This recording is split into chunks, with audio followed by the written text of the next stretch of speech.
Apa ini? Tangkap kan? Belum. Katanya pembunuh itu anak polisi. Anak mantan bupati. Halo, assalamualaikum. Terkait pembunuhan kasus Bina Cirebon, 3 dari tersangka yang masih kabur, salah satunya indikasinya adalah anak mantan bupati Cirebon. Makanya di sini si polisi susah bertindak pada saat itu. Bahkan anaknya orang tua almarhum yang saat ini menjabat sebagai Kapolsek di salah satu kecamatan di Cirebon juga tidak bisa bertindak. Ya jelas tidak bisa bertindak. Karena apa? Pelakunya anak mantan bupati Cirebon yang mungkin dulu adalah bupati di Cirebon pada saat kejadian. Jadi benar kata Bang Hotman Paris, Pak Polisi tolong bergeraklah secepatnya. Sudah mulai ada titik terang dari kasus ini. Anak mantan bupati Cirebon. Apakah polisi masih juga tidak bisa bertindak? Saya tidak tahu. Di sini wajah Kapolri, wajah institusi Polri dipertaruhkan. Ya, kami seluruh ojol dan juga masyarakat Indonesia mendukung Bapak Kapolri.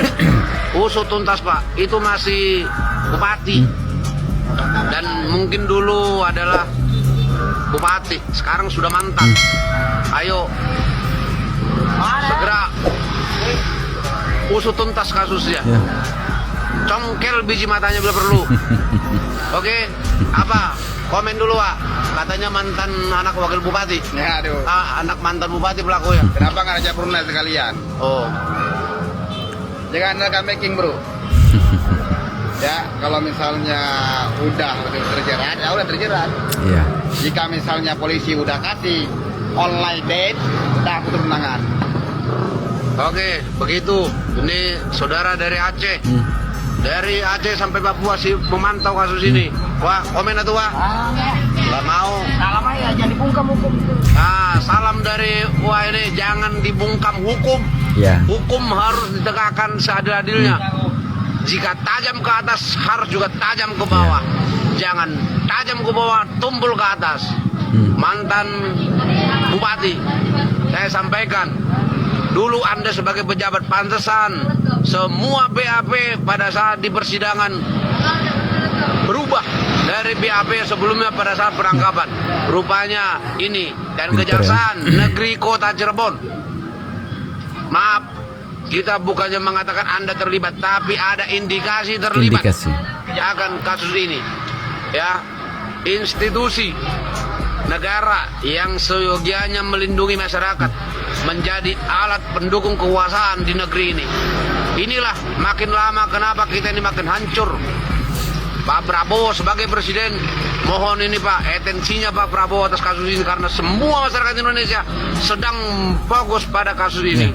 Artinya jika kasus ini terungkap, maka warga masyarakat juga akan sangat puas.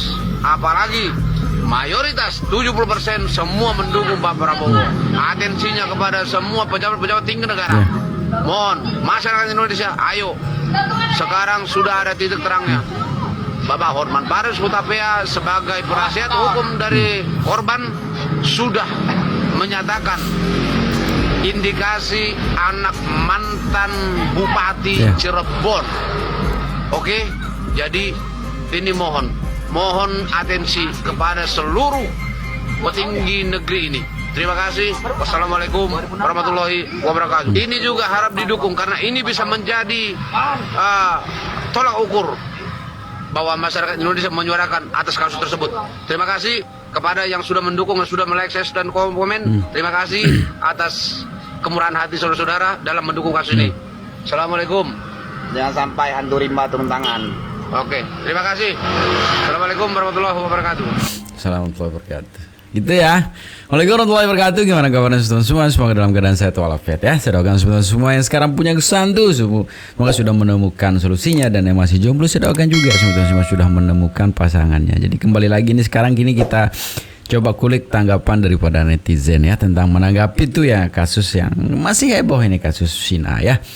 Jadi ada juga nanti tanggapan-tanggapan dari para netizen tentang bagaimana analisa aja juga dari tanggapan Bang Hotman ya tentang bagaimana sih sebenarnya kasus kejelasan dari kasus ini ya. Jadi bagaimana video selengkapnya teman-teman kita saksikan bersama-sama. Ini dia videonya. 3 orang DPO yang perlu dicari dan diperiksa menurut Bang Hotman. Ya. Ini pasti tidak bisa dijadikan sebagai alat bukti.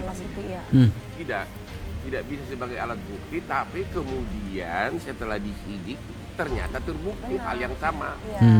Gitu. Dan sudah divonis seumur hidup. Ya. Sudah selesai sebenarnya. Cuma dari 11 ada 3 orang. Kenapa ketiga orang tersebut sulit ditemukan? Itulah pertanyaannya. Harusnya penyidik curiga. Harusnya jangan tergantung kepada pengakuan daripada yang 8 orang ini. Harusnya mencari sendiri. Nah, kemarin tiba-tiba sudah Humas Polda Jabar sudah mempublikasikan 3 orang DPO. Desanya ada, namanya ada, tapi ciri-cirinya general gitu ya. Tapi ciri-cirinya general. Pertanyaannya pernah nggak itu dicek ke desanya? Pernah nggak dicek keluarganya? Tapi ya kita tunggu nih sekarang ini. Ya. Akan diperiksa nggak 3 keluarganya? Kan sudah diumumkan DPO. Berarti tahu desanya. Kalau tahu desanya, tahu orang tuanya. Kok orang tuanya nggak diperiksa sampai sekarang? Iya. Tuh Bang Hotman ya mengatakan bahwa orang tuanya juga perlu diperiksa tuh. Kenapa diperiksa? Karena selama ini memang kalau terbuktikan ini bentuk kejahatan juga ya ketika memang kita mengamankan pelaku gitu kan. Memang harus diperiksa juga tuh. Ya. Jadi kita ke video berikutnya. Linda, lebih baik kamu muncul atau kamu akan terus dihantui oleh rasa bersalah. Linda penuh tekanan, dia keluar kota juga emang karena tekanan, ancaman, dan dia mengetahui hal tersebut ketakutan. Aku ibarat buah si malakama. Jadi aku percaya aku balik lagi akan berbicara. Aku percaya kekuatan kepolisian dan netizen plus 62. Karena ketika aku berbicara sekarang, karena ini kasus sangat-sangat sensitif. Jadi nanti aku mengeluarkan statement, ada beberapa pihak yang akan akan ngusik, akan error, nanti akan mungkin minta pembuktian, sementara aku tidak punya bukti otentik. Yang namanya vision, penerawangan itu kan kita nggak bisa membuktikan secara pembuktian. Indikasi. Jadi aku percaya vision aku ini bisa dibuktikan oleh netizen plus 62 dan kepolisian. Sebenarnya udah terungkap, tapi tinggal pergerakannya aja. Ini kemana karena mereka udah tersangka ini sudah tidak bergerak lagi. Aku tidak melihat pergerakannya mereka karena mereka ada di dalam satu ruangan, di satu tempat, nggak pindah-pindah saat ini, sudah tidak pindah-pindah. Tapi bukan di Cirebon. Berita yang beredar katanya para tersangka tidak kemana-mana. No, itu bohong. Mereka di satu tempat bersamaan. Sudah tidak pindah-pindah lagi. Karena udah sangat bahaya kalau mereka pindah-pindah. Buat ingat, yang namanya kebenaran itu tidak datang di awal, tapi di akhir. Dan yang namanya kebenaran tidak mengenal ruang dan waktu. Jadi buat kalian nggak apa-apa kabur saat ini, tapi ingat ya, karma dan apes tidak ada di kalender. Just wait and see. Itu ya Mbak Linda ya. Linda menjadi teman dekatnya Vina tuh ya. Jadi sebenarnya sih kalau saya simpulkan dari pendapat banyak orang mengenai kasus ini, sebenarnya salah satu saksi kunci juga Linda gitu yang harus ditanya juga bagaimana sih sebenarnya kronologi kejadian yang sebenarnya. Jadi janganlah kalau memang si Linda menurut dari para netizen ini peduli atau setia kawan tuh sama almarhumah. Jadi yuk speak up juga tuh ya biar semuanya clear gitu ya. Ini ada salah satu juga yang menarik ya tentang salah satu hacker kemarin yang sempat meresahkan juga, nanti juga saya akan beberkan di sini ya. Tapi sebelumnya kita lihat dulu ada postingan dari platform sebelah nih ya tentang tentang salah satu postingan yang saling komentari di situ. Kita lihat sebagai ini bentuk puzzle juga, mudah-mudahan cepat ketemu juga ini. Ini dia apa katanya ini. Banyak kejanggalan untuk kasus 3 DPO ya, kasus almarhum Vina Cirebon. Setelah 8 tahun berlalu, pihak yang berhasil menangkap pelaku Egy gitu ya. Nah, dibalas juga komenannya. Itu teman sekolah saya bang. Nah, dia juga pernah cerita waktu kejadian di tahun 2016 pernah jadi korban salah tangkap. Terus dia dibebasin lagi, tapi kenapa sekarang dibawa lagi itu ya. Coba dengan cerita seharian teman-teman gitu kan. Ini saling balas, beneran bang, bahkan bukan saja ada lagi, cuma sama oknum itu dilepas lagi karena tidak bersalah tuh katanya begitu ya. Ini postingan juga ini. Apa juga ini. Jadi yang tadi ya, benar bang, bahkan bukan saja ada lagi, cuma sama oknum lepas. Nah, dia juga adik kelas saya waktu SMP bang, nggak kenal dan nakal ya, orang yang nggak nakal gitu kan dan nurut di daerahnya tidak pernah ada masalah gitu kan. Tinggal di mana gitu, saya di Cirebon bang gitu. Sebenarnya sih banyak kejanggalan yang terjadi kemarin mengenai ini kan sudah ditangkap tuh salah satu DPO, tapi kok statement dari netizen ini kok ada mencurigai juga bahwa sebenarnya bukan itu gitu kan. Banyak yang bilang begitu juga. Ini termasuk juga postingan yang menjelaskan siapa dia. Tapi yang menarik sebenarnya sebetulnya ada postingan dari yang saya bilang tadi salah satu hacker yang kemarin sempat meresahkan juga kita, Bjorka namanya, Bjorka ya. Ini menurut postingan bahwa aku akan membuktikan suara semuanya itu kan. Saya tahu di rekor CCTV tuh bahaya nih, ada 14 orang dan apa yang saat ini menyenangkan Sakata telah dibayar oleh gitu kan. Jadi kesimpulannya silakan berspekulasi sendirilah ya tentang kasus ini semeton ya. Kita lanjutin video berikutnya. Oke guys, gue yakin kalian pasti udah tahu kasus ini. Kasus pembunuhan Vina yang dilakukan oleh geng motor yang ada di Cirebon pada tahun 2016. Jadi ini geng motor ini ada sekitar 11 orang gitu sebelum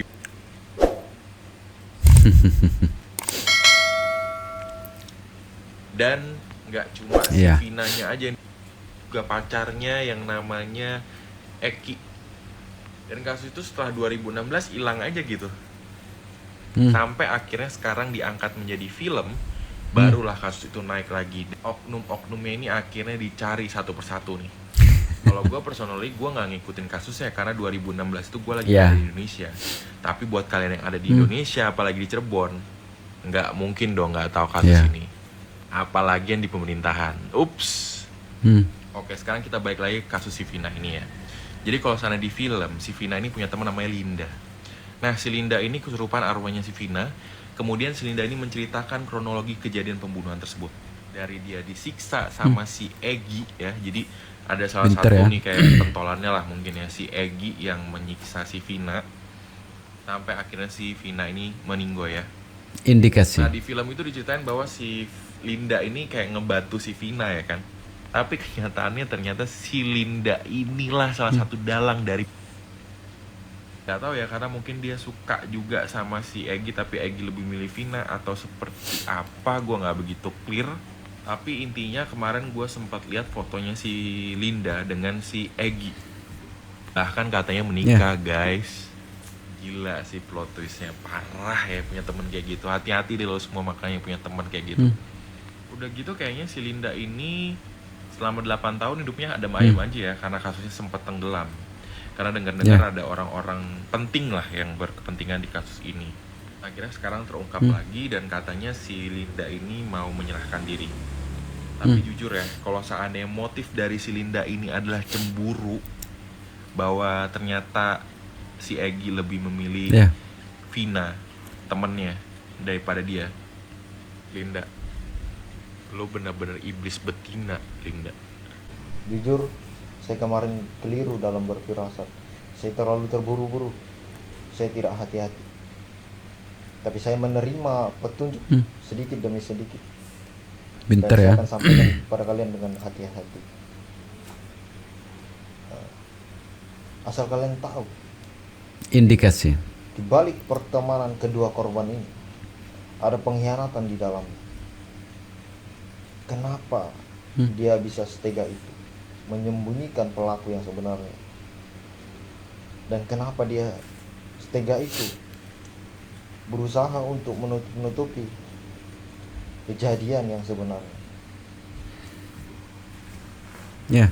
Nah itu dia tanggapan dari orang netizen juga yang terus menganalisa bagaimana sih perkembangan yang terjadi di situ sebenarnya ya.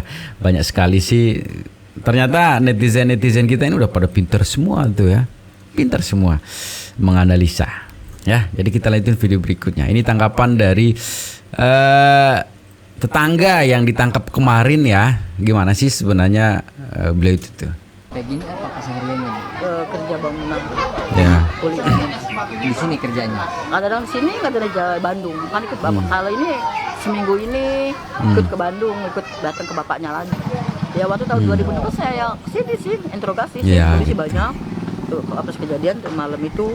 Tapi ibunya nangis karena anaknya nggak merasa ada di sini, di Bandung.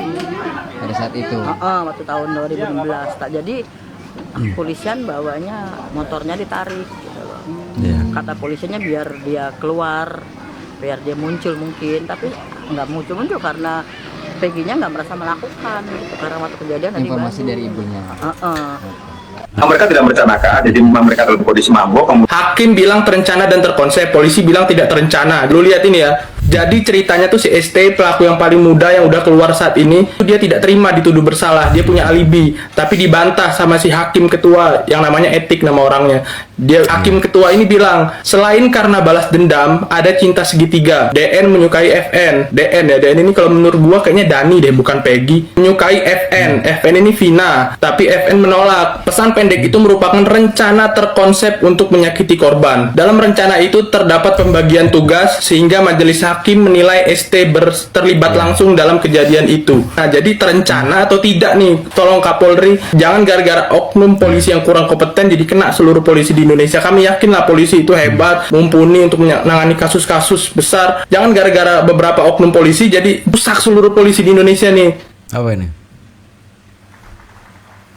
Seberapa yakin kawan-kawan menilai bahwa 8 narapidana di peristiwa tersebut adalah benar-benar pelaku di peristiwa tersebut? Seberapa yakin kawan? Ingat, hukum itu tidak membutuhkan pengakuan, melainkan indikasi ya? pembuktian kawan. Ada cukup banyak kejanggalan dari alur peristiwa yang terjadi kawan. Karena bila kawan-kawan mempelajarinya dengan baik dari BAP awal hingga BAP perubahan, lalu proses persidangan hingga vonis, ada cukup banyak kecenderungan adanya rekayasa peristiwa. Karena bila kawan-kawan pelajari hal-hal tersebut, peristiwa yang terjadi jauh lebih dahsyat, jauh lebih mengerikan kawan. Ada 2 hal yang lucu dan janggal, bahkan kecenderungan rekayasanya cukup terlihat dengan jelas bila kawan-kawan mampu mempelajari yang aku sampaikan barusan. Ada pernyataan dari pria berseragam terkait lamanya proses peristiwa tersebut tuntas. Beliau mengatakan terbentur dengan pengakuan ke-8 narapidana tersebut. Lucu kan kawan? Padahal hukum tidak membutuhkan pengakuan, melainkan pembuktian. Karena bila pengakuan, mana ada maling ngaku cuy. Ada satu pasal yang tidak digunakan di peristiwa tersebut, yaitu pasal pemerkosaan. Padahal jelas-jelas adanya sperma di tubuh korban dan dibuktikan melalui otopsi. Namun lucunya pasal tersebut tidak digunakan di peristiwa tersebut. Lagi-lagi pria berseragam tersebut menyatakan mengapa pasal tersebut tidak digunakan, karena tidak ada pengakuan dari ke-8 narapidana tersebut. Padahal jelas-jelas hasil otopsi ada sperma. Kan tidak mungkin sperma datang begitu saja tanpa ada yang melakukan pemeriksaan di peristiwa tersebut kawan. Implikasi dari perubahan isi BAP, implikasi dari tidak digunakannya pasal tersebut, akhirnya berimplikasi pada proses persidangan dan hasil vonis. Karena bila kedua hal tersebut digunakan, vonis yang akan dijatuhkan besar kemungkinan tidak hanya seumur hidup dan 8 tahun, melainkan hukuman mati. Harus diingat kawan, dua hal tersebut saja hanya bagian kecil dari sebuah peristiwa tersebut. Karena peristiwa yang terjadi sebenarnya jauh lebih dahsyat, jauh lebih mengerikan kawan, jauh lebih mengerikan. Dua hal tersebut saja pada dasarnya hanya bagian kecil dari alur peristiwa yang terjadi. Bagian kecil saja bisa sedikit membuktikan adanya kecenderungan, kejanggalan dan rekayasa baik alur peristiwa maupun identitas ke-8 orang maupun ketiga DPO. Maka bisa dibayangkan bila kita bisa melihat secara keseluruhan akan seperti apa peristiwanya. Jauh lebih dahsyat kawan, jauh lebih mengerikan. Berarti di sini ayah Eki salah tangkap. Yang mengatakan bahwa ini adalah kecelakaan tunggal di jalan raya, mohon segera diproses pidana oleh oknum-oknum tersebut. Karena kalau dibaca BAP ini semua, terang benderang tidak ada kelihatan rekayasa. Ini contoh saya bacakan nih, BAP dari review. Eka Sandi boncengan dengan Saka naik motor merah, naik motor Mio merah. Hadi Bolam naik motor Yamaha, dan semua di sini diuraikan semua siapa boncengan dengan siapa. Totalnya ada 11 orang. Bahkan dia mengatakan di sini, waktu saya memerkosa, saya tidak sempat keluar spermanya karena keburu harus gantian dengan rekan yang lain. Apa ini rekayasa? Ini jelas-jelas semua BAP ini hampir sama. Semua BAP, jadi oknum yang mengatakan ini kecelakaan. Saya lihat kasus ini makin kesini makin banyak kejanggalan. Banyak yang menghalangi kasus ini untuk diungkap. Salah satunya yang katanya salah tangkap si Saka, yang saat ini sedang ramai diperbincangkan. Apakah ini sebuah pengalihan? Kita tidak tahu. Pengalihan untuk polisi tidak fokus lagi menangkap yang ketiga pelaku. Sebab si Saka ini bebas itu tahun 2020. Dan tiba-tiba di-up pengacaranya kembali tahun ini setelah kasus Vina dibuka kembali. Padahal siogianya sebenarnya tidak ada gunanya lagi. Kasus Saka ini diperjuangkan. Seharusnya kuasa hukum dia memperjuangkan si Saka dari tahun 2016 sewaktu si Saka di dalam tahanan. Tapi kenapa baru sekarang muncul kuasa hukumnya ini? Nah itu dia tanggapan dari para netizen juga tuh ya, menanggapi dari kasus ini semakin menarik dan semakin ke arah titik terang nih. Semoga semuanya sudah di babak akhir gitu ya, biar cepat kita selesai nih menonton gimana sih perkembangan dari cerita Vina ini juga gitu ya. Kita lanjut video berikutnya. Kalian udah pada baca belum kalau ternyata si Egy Rian Prayoga atau yang kita kenal sebagai si Apung ini bukanlah tersangka terhadap kasus Pinter ya. Dia hanyalah korban bulan-bulanan netizen, korban cocokologi yang memang punya banyak kecocokan dengan kasus indikasi. Dan dia sebelumnya juga sudah men-spill 3 tersangka lainnya di akun TikToknya. Jadi dia ini sudah melakukan klarifikasinya ke kantor polsek terdekat. Dikabarkan ini adalah salah satu foto di mana si Apung ini klarifikasi ke kantor polsek. Jadi waktu sebelumnya dia juga men-spill 3 tersangka lainnya yang dia bilang kalau inilah 3 tersangkanya dan memberikan bukti chatan di akun TikTok bernama Apung yang kita tidak tahu itu memang beneran akun dia atau itu akun yang dibuat oleh orang lain mengatasnamakan dia. Cuma kalau kita pikir-pikir seandainya 3 tersangka yang di-spill itu benar, pasti polisi sudah bergerak cepat dong, mengingat kasus ini punya desakan masyarakat yang sangat tinggi. Jadi nggak mungkin Polri mengapakan nama baiknya untuk tidak menangkap 3 tersangka ini, atau mungkin 3 tersangka ini tidak tahu kemana gitu ya kan.